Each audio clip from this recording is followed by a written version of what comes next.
ఓం గంగణపతే నమ ఐం సరస్వత్యే నమ శివాయ గురువే నమ ఆపదర్భహత్తారం దాతారం సర్వసంపదాం లోకాభిరామం శ్రీరామం భూయో భూయ నమామ్యం శ్రీరామ రామ రామేతి రమే రామే మనోరమే సహస్రనామ తత్తుల్యం రామనామ రామేత్. జై శ్రీరామ్. మాతృభ్యో పితృభ్యో గురుభ్యో ఋషిభ్యో నమో నమః. యా దేవీ సర్వభూతేషు మాతృరూపేణ సంస్థితాః నమస్తస్తే నమస్తస్తే నమస్తస్తే నమో నమః. జై గురు దత్తాత్రేయ నమః. శ్రీమాత్రే నమో నమః. యూట్యూబ్ ప్రేక్షకులకి అందరికీ కూడా నమస్కారం అండి. నేను పాలపర్తి గురునాథ్ శర్మ.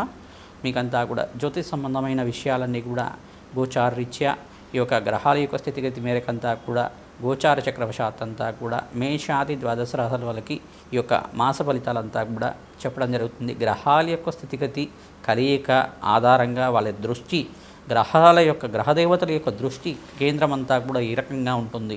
మేషాది ద్వాదశ రాశుల వాళ్ళకి విశేషంగా వాళ్ళ జీవితంలో అంతా కూడా మాస ఫలితాల్లో అంతా కూడా విశేషంగా శనీశ్వరుడు అంతా కూడా ఈ యొక్క విశ్వవసనామ సంవత్సరంలో మార్చి 29 తారీఖు రోజున విశేషంగా మీనరాశిలో సంచారం చేయడం అంతా కూడా చూసాం మనం. మీనరాశిలో సంచారం చేసిన తర్వాత ఈ జూలై నెల మాసంలో విశేషంగా 13వ తారీఖు రోజున వక్రగతి అనేది పొందడం అనేది జరుగుతూ ఉంటుంది.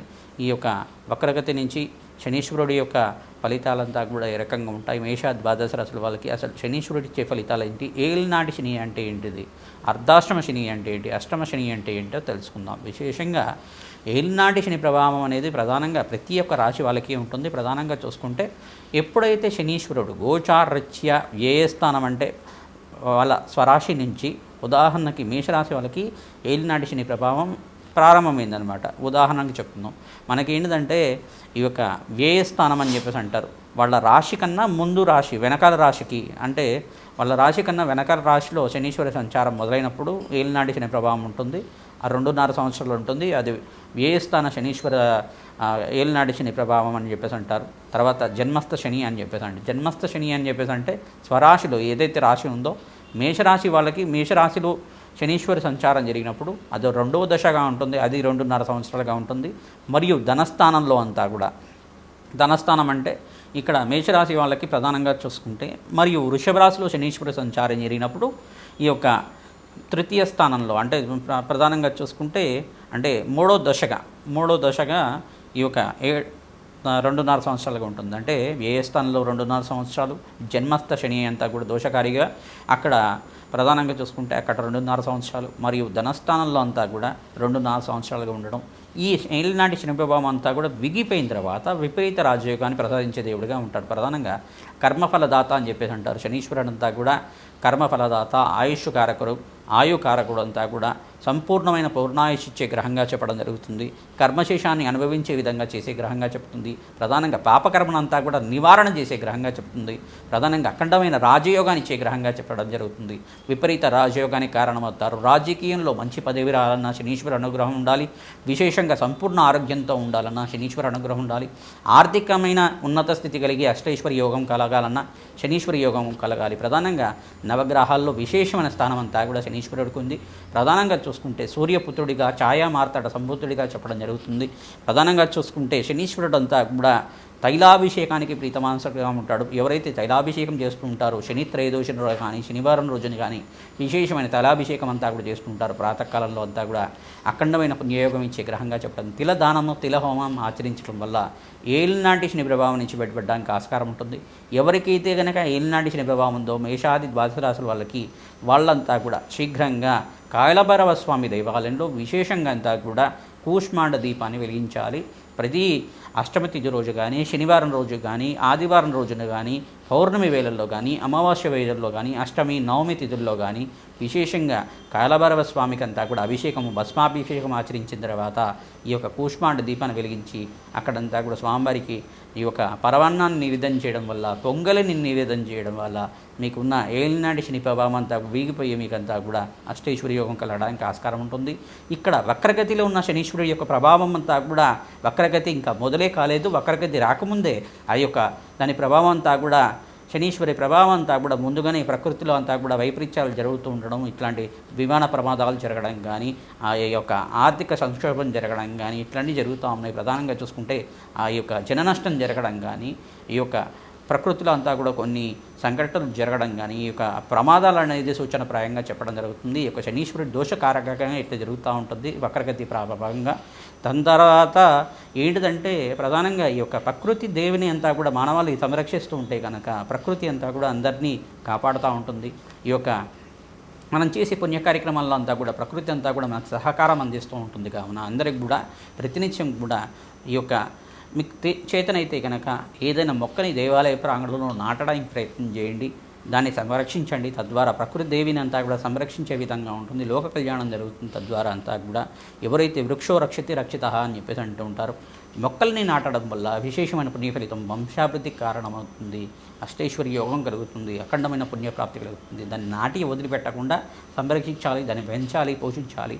తద్వారా దానికి వచ్చే ఫలాలంతా కూడా ఎవరైనా పొందుతుంటే మీరు తినచ్చు, లేదన్నా ఎవరైనా వేరే వాళ్ళు ఎవరైనా మానవాళ్ళు ఎవరైనా తినచ్చు. దాన్ని అంతా కూడా ఎవరికైనా ఫలాలు పొందినప్పుడు ఆ యొక్క పుణ్య ఫలితం అంతా కూడా అఖండమైన పుణ్యయోగం కలిగే విధంగా ఉంటుంది. విశేషంగా అందరి కూడా మీ జన్మజాతకంలో ఉండే గ్రహాలకి దోషాలకి పరిహారం చేసుకుంటూనే వృక్షరాజానికి ప్రీతికరంగా విశేషంగా అందరు కూడా మీకు ఈ యొక్క విశేషమైన మొక్కలు అనేది ఉంటాయన్నమాట. మీకు తెలిసిన మొక్కలు కానీ ఈ యొక్క ప్రధానంగా చూసుకుంటే మారేడు చెట్టు కానీ మారేడు మొక్కలైనా కానీ అరటి పిలకనైనా కానీ ప్రతి ఒక్క తులసి మొక్కనైనా కానీ నాటడం వల్ల దేవాలయ ప్రాంగణంలో నాటడం వల్ల విశేషమైన మొక్కలంతా కూడా ఎవరైతే కనుక పనస మొక్కనైతే నాటుతూ ఉంటారో వాళ్ళకంతా కూడా గురుబలం పెరగడానికి ఆస్కారం ఉంటుంది.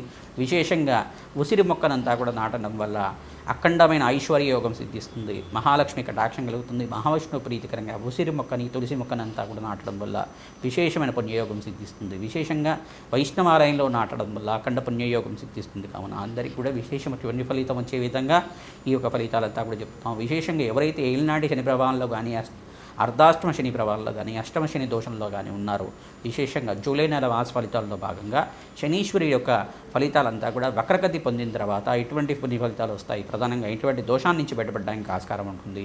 వ్యాపారంలో కానీ ఆర్థిక ఇబ్బందుల్లో కానీ దాని నుంచి బయటపడడానికి ఇటువంటి పరిష్కారాలు ఆచరించాలంతా కూడా మేషాది ద్వాదశ రాశుల వాళ్ళకి ఎటువంటి ఫలితాలు వచ్చే విధంగా తెలుసుకుందాం. ప్రధానంగా నాగవల్లి దళార్చన పూజా విధానం ఆంజనేయ స్వామికి సింధూరాభిషేకం ఆచరించడం వల్ల విశేషమైన పుణ్య ఫలితం కలుగుతూ ఉంటుంది. తమలపాకు పూజ అంతా కూడా ఆచరించడం, తమలపాకుల మీద శ్రీరామ అనే నామాన్ని సింధూరంతో కానీ గంధంతో కానీ రచించి ఆ మాలనంతా కూడా తీసుకెళ్ళి ఆంజనేయ స్వామి మెడలో హారంలాగా వేయడం వల్ల శ్రీరామ నామ జపం చేసుకున్న మాత్రం చేతిని సకల గ్రహదోష నివారణ జరుగుతుంది. శనీశ్వరుడంతా కూడా మానవాళికి వరమిచ్చాడన్నమాట. ఎవరైతే ఆంజనేయ స్వామి దేవాలయంలో ఆంజనేయ స్వామిని అర్చించిన తర్వాత విశేషంగా నాకంతా కూడా శనివారం రోజున తైలాభిషేకం చేసి నల్ల నువ్వులంతా కూడా నా పాదాల మీద వేసిన వాళ్ళకి అఖండమైన పుణ్యయోగాన్ని ఏలినాటి శని ప్రభావం నుంచి బయటపడి వాళ్ళకంతా కూడా శనీశ్వర దోషం నుంచి బయటపడడానికి ఆస్కారం ఉంటుంది. కర్మశేషం అంతా కూడా పాపకర్మ నివారణ జరిగే విధంగా నేను అనుగ్రహిస్తాను. ఆ యొక్క శనీశ్వరుడు అంతా కూడా మందగమనుడు మెల్లిగా నడిచేవాడు కావున శనీశ్వరుడు అని చెప్పేసి ఆ యొక్క శనీశ్వరుడు ప్రీతికరంగా ఈ యొక్క పాదాల మీద శనీశ్వరుడికి అంతా కూడా తైలాభిషేకం నువ్వుల నూనెతో అభిషేకం చేయడం వల్ల విశేషమైన పుణ్య ఫలితాలు లభిస్తుంది. మామిడి పళ్ళను నివేదన చేయడం వల్ల అఖండ పుణ్యయోగం లభిస్తుంది. శనివారం శనిహోరులు అంతా కూడా బ్రాహ్మణోత్మకి విశేషంగా నల్ల నువ్వులు నల్ల ద్రాక్ష అంతా కూడా దానం చేయడం వల్ల పుణ్యయోగం సిద్ధిస్తుంది. నరఘోష నరపిడ నరశాపం నుంచి బయటపడడానికి కూష్మాండ దీపాన్ని అమ్మవారి దేవాలయంలో కానీ కాలభైరవ దేవాలయంలో కానీ హనుమత్ దేవాలయంలో వెలిగించడం వల్ల సకల గ్రహదోష నివారణ జరగడానికి ఆస్కారం ఉంటుంది. ప్రతినిత్యం కూడా నవగ్రహ దేవాలయంలో ప్రదక్షిణ ఆచరించాలి. ఆర్థిక ఇబ్బందుల నుంచి బయటపడతారు. ఎటువంటి పనులు మొదలు కొట్టుకున్నా కానీ దాని నుంచి ఆటంకాల నుంచి బయటపడడానికి ఆటంకాలంతా కూడా నివారణ జరగడానికి నిత్యమంతా కూడా గణపతి ఆరాధన చేయాలి. విఘ్నాలంతా కూడా తొలిపోవడానికి మహాగణపతి ఆరాధన చేసుకోవడం, విజయ గణపతి ఆరాధన చేసుకోవడం వల్ల అఖండ పుణ్యయోగం సిద్ధిస్తుంది. తద్వారా ఎవరైతే కనుక గణపతికి ప్రీతికరంగా ఉండ్రాళ్ళు నివేదన చేస్తారో అఖండ పుణ్యయోగం సిద్ధిస్తుంది. సకల గ్రహదోష నివారణ జరుగుతుంది. విశేషంగా మీకు ఏలినాటి శని ప్రభావం నుంచి బయటపడడానికి ఆస్కారం ఉంది. మీనరాశి జాతకులకంతా కూడా విశేషంగా జూలై నెల మాస ఫలితాల్లో భాగంగా ఈ యొక్క ఏలినాటి శని ప్రభావం నుంచి బయటపడడానికి ప్రధానంగా శనీశ్వరుడు అంతా కూడా వక్రగతిలో సంచారం చేస్తున్నారు. జూలై నెల మాసంలో 13వ తారీఖు రోజున వక్రగతి పొందడం అనేది జరుగుతూ ఉంటుంది. కావున ఈ దోష పరిహారార్థం అంతా కూడా శనీశ్వరు ప్రీతికరంగా తైలాభిషేకం చేయించడం, తిలలు దానం చేయడం, అన్నదానం చేయడం వల్ల విశేషమైన పుణ్య ఫలితం కలుగుతుంది. హనుమత్ దేవాలయంలో విశేషంగా సింధూరాభిషేకం చేయించడం వల్ల లక్ష్మీ నరసింహస్వామికి అంతా కూడా పసుపుతో అభిషేకం చేయించడం వల్ల అఖండ పుణ్యయోగం సిద్ధిస్తుంది. ఈ యొక్క వెంకటేశ్వర స్వామి దేవాలయంలో విశేషంగా అంతా కూడా ఏలినాటి శని ప్రభావంలో ఉన్న మీనరాశి జాతకులంతా కూడా విశేషంగా ఈ యొక్క తమ పుష్ప అలంకరణ చేయించడం వల్ల స్వామివారికి ప్రీతికరంగా సుగంధ ద్రవ్యాలతో అభిషేకం చేయించడం వల్ల వివాహాది శుభకార్యాలు జరగడానికి ఆస్కారం ఉంటుంది. ప్రతినిత్యం కూడా వెంకటేశ్వర స్వామి కళ్యాణం కానీ రుక్మిణీ కళ్యాణం కానీ చేయించడం వల్ల ఈ యొక్క కృష్ణాలయంలో రుక్మిణీ కళ్యాణం చేయించడం, ప్రధానంగా వెంకటేశ్వర స్వామి దేవాలయంలో వెంకటేశ్వర స్వామి కళ్యాణం అంతా కూడా తరచుగా చేయించడం, శ్రవణ నక్షత్రంలో చేయించడం, పౌర్ణమి వేళల్లో చేయించడం వల్ల అఖండ పుణ్యయోగం సిద్ధించడానికి అవకాశం ఉంటుంది. అష్టైశ్వర్య యోగంతో వివాహాది శుభకార్యాలు జరగడానికి ఆస్కారం ఉంటుంది. శ్రమతో కూడిన సంపాదన ఉంటుంది. మాసం అంతా మీకు ఖర్చులు పెరుగుతూ ఉంటాయి, ధనం కూడా లభిస్తూ ఉంటుంది. ఖర్చులంతా కూడా అదుపులో ఉంటాయి కనుక మంచి అవకాశాలు సిద్ధించడానికి అవకాశం ఉంటుంది. ప్రతినిత్యం కూడా మీరు ధనాదాయం పెరగడానికి ప్రయత్నం చేయండి. ప్రతినిత్యం కూడా ఐశ్వర్యయోగం కోసం ప్రయత్నం చేస్తూ ఉంటారు. మహాలక్ష్మి సహస్రనామాన్ని ప్రతినిత్యం కూడా కుంకుమార్చన చేసుకోవడం కానీ, స్మరణ మాత్రం చేతనే అమ్మవారి సహస్రనామాన్ని వింటూ ఉండండి. మీకంతా కూడా ధనధాన్యాది సమృద్ధి కలగడానికి మంచి అవకాశాలు సిద్ధించడానికి అవకాశం ఉంటుంది. ఎవరైతే కనుక ఖడ్గమాల స్తోత్రాన్ని ప్రతినిత్యం కూడా పారాయణం చేసుకుంటూ ఉంటారో అఖండ ఐశ్వర్యం సిద్ధించడానికి అవకాశం ఉంటుంది. అన్నదానం చేయండి, బీద వాళ్ళకంతా కూడా మంచి అవకాశాలు సిద్ధిస్తాయి. గోమాతకంతా కూడా పచ్చిక తెలకపిండి గ్రాసాన్ని సమర్పించడం వల్ల గోమాతకు ప్రీతికరంగా తోటకూర కానీ గోంగూర కానీ సమర్పించడం వల్ల ఈ యొక్క పచ్చడి దోసకాయ ఉంటుంది కదా, పప్పు చేసుకునే దోసకాయనంతా కూడా గోమాతకు సమర్పించడం వల్ల ఈ యొక్క గోమాతకంతా కూడా 27 ప్రదక్షిణలు కానీ 108 ప్రదక్షిణ ప్రతిరోజు కూడా ఆచరించుకున్న వాళ్ళకి సకల గ్రహదోష నివారణ జరగడానికి ఆస్కారం ఉంటుంది. ఉలవలంతా కూడా కేతు గ్రహానికి ప్రీతికరంగా ఈ యొక్క గోమాతకంతా కూడా నానబెట్టిన ఉలవలంతా కూడా సమర్పించడం వల్ల అఖండ పుణ్యయోగం సిద్ధిస్తుంది. సకల గ్రహదోష నివారణ జరగడానికి ఆస్కారం ఉంటుంది.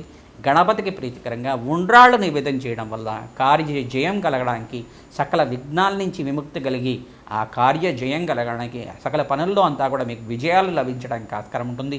అఖండమైన ఐశ్వర్యయోగం కలగడానికి ఆస్కారం ఉంటుంది. కావున అందరూ కూడా ఈ పరిష్కారం చేయండి. శుక్రుడికి ప్రీతికరంగా బొబ్బలో దానం చేసుకోవడం యోగకరంగా ఉంటుంది. కావున అందరూ కూడా ఈ పరిష్కారం చేసుకోవడం వల్ల మంచి ఫలితాలు పొందుతారు. జయ గురు దత్తాత్రేయ.